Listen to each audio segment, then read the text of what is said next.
there's a thing that people have. It's a quality of being a human being. You only know ethereal narratives. They're not necessarily real. And war is one of them. Yes.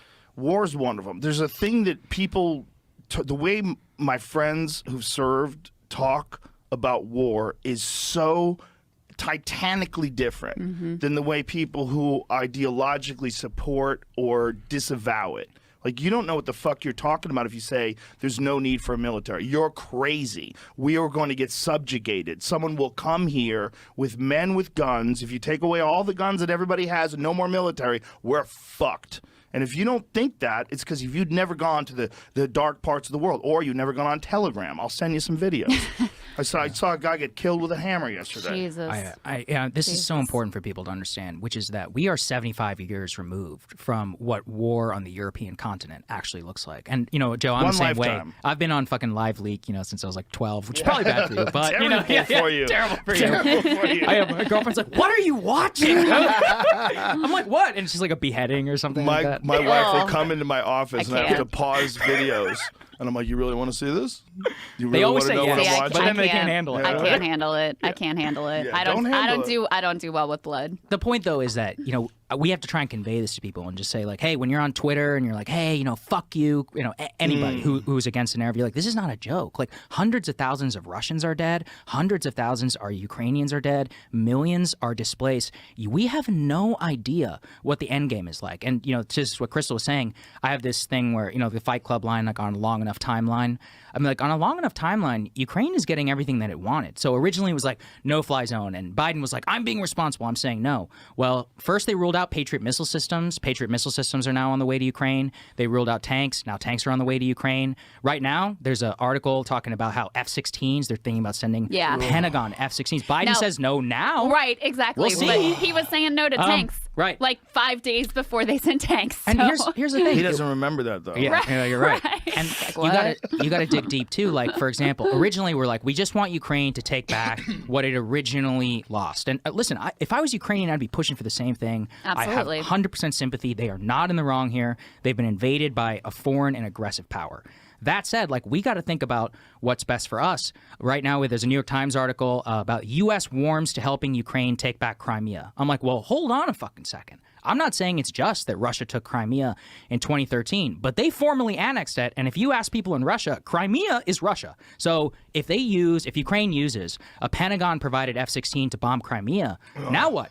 Like, now, that's a violation of Russian nuclear doctrine. They've updated their nuclear doctrine, by the way, to not even say it's defensive. They can say they can use it in any capacity that Vladimir Putin wants to. That was a significant change. Yes. If you look in the history of the way that the great superpowers actually consider their own nuclear first strike use. It's something that is considered ironclad, and then, boom, it changes like that. You're not even going to hear about this. And I was heartened a while back when there were some leaks that came out of the Biden administration that he, at like a donor event in San Francisco or something, said basically like, we got to make sure we avoid World War III. I'm paraphrasing, but that was he was like, we got to avoid nuclear war. We got to avoid World War III. And I was like, okay, good. He's thinking about that.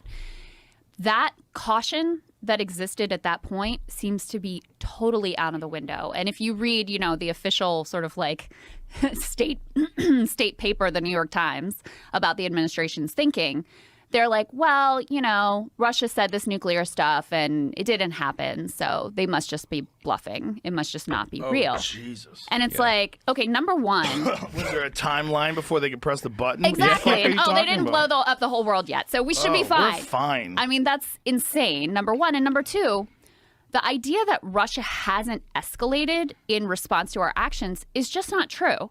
They've been striking critical energy infrastructure, including, in and around Kyiv, which was an escalation. They went through with conscription that was very politically dicey for Putin. There's rumors that they may go through with another draft.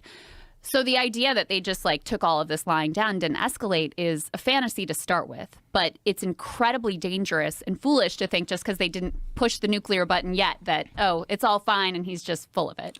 Thank God there's people like you guys out there, because there's so many people that they have Ukraine in the same category of importance and significance as they do climate change. Mm-hmm.